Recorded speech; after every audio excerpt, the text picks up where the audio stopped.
सांगली कृषी उत्पन्न बाजार समितीच्या आवारामध्ये मी गोपाळ मर्दा संचालक Sangli chamber of commerce. Sangli कृषी उत्पन्न बाजार समिती 28 जानेवारी रोजी नवीन हळदीचा शुभारंभ चालू झाला। त्यावेळेपासून आजपर्यंत सुरुवात जवळजवळ 9 लाख अंदाजे 9 लाख पोत्याची हळदीची विक्री झालेली आहे आणि रोज बाजारामध्ये शेतकऱ्यांचा 25 ते 28 हजार पोत्याची विक्रीचं रोज आत्ताचा क्रम चालू आहे। दोन्ही बाजू चांगल्या आहेत, शेतकऱ्याची आवकही चांगली आहे, आडत्यांच्याकडे काम भरपूर आहे आणि खरेदीदारालासुद्धा रोज भरपूर हळद मिळत आहे। बाजारभाव बघितलं तर फार मोठी तेजी मंदी झालेली नाही आहे। आखाती युद्ध चालू झालं त्यावेळेला 1100 रुपयाची मंदी आली होती।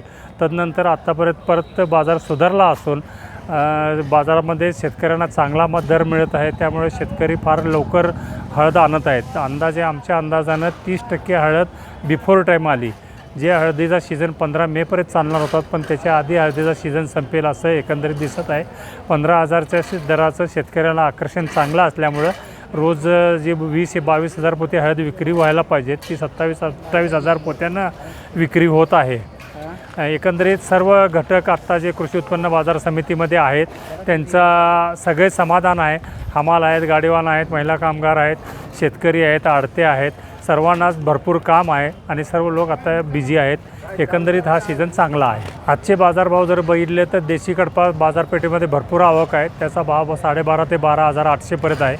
राजापुरी मध्यम क्वालिटीचे भाव 15,000 ते 15,500 पर्यंतचे आहेत। एकदम लगडी असेल तर 17,500 ते 18,000 पर्यंतचे लगडीचे भाव आहेत आणि गट्टा भाव आहे वरचा 1 नंबरचा 15,500, 2 नंबर 14,500 आणि 3 नंबर ते 13,500च्या लेवलला हळदी एका भावामध्ये खपत आहे।